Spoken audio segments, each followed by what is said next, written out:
नमस्कार बंधुरा पाँचमिशाली रान्नाघरे आपनादेर सकलके स्वागत।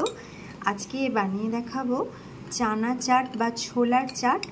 सबकिछु दिए এই রেসিপিটা খেতে খুব ভালো লাগে আর একদম অল্প সময়ে এটা হয়ে যায়, রান্নাবান্নার ঝামেলা ছাড়াই বেশ সুন্দর টেস্টি একটা রেসিপি, খুব সহজেই বানিয়ে নেওয়া যায়।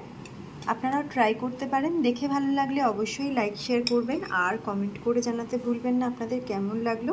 আর অবশ্যই চ্যানেলটিকে সাবস্ক্রাইব করে পাশে থাকবেন, পাশে থাকা বেল আইকনটি ক্লিক করে নেবেন নতুন নতুন রান্নার আপডেট সবার আগে পাওয়ার জন্য। এখন আমি বানিয়ে দেখাচ্ছি ছোলা মটরের চাট বা চানা চাট রেসিপি। আজকে বানিয়ে দেখাবো চানা চাট বা ছোলার চাট। তার জন্য এখানে নিয়ে নিয়েছি মটর সেদ্ধ, সব 1 কাপ করে নিয়েছি ছোলা সেদ্ধ আর শসা, একটা শসাকে একটু ছোট ছোট করে কেটে রেখেছি। একটা আলু সিদ্ধ নিয়েছি, ছোট সাইজের আলু সিদ্ধ করে নিয়েছিলাম, সাথে একটা টমেটোর টুকরো। আর এর মধ্যে দিয়ে দেব পেঁয়াজ কুচি, দিয়ে দেব কাঁচা লঙ্কা কুচি, দিয়ে দিচ্ছি এর সাথে একটু বিট নুন। আর আমি একটা ভাজা মশলা বানিয়ে নিয়েছি, ধনে জিরে শুকনো লঙ্কা শুকনো খোলায় দিয়ে ভেজে গুঁড়িয়ে নিয়েছি, সেটা 1 চামচ। আর একটু স্বাদ মতো নুন মিশিয়ে নিতে হবে।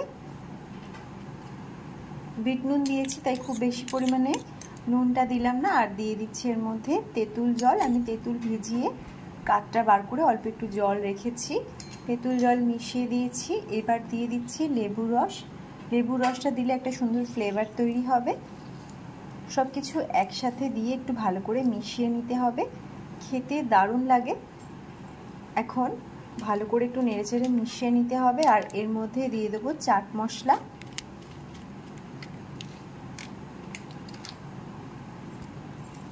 এবার একটু ভালো করে মিশিয়ে নিচ্ছি।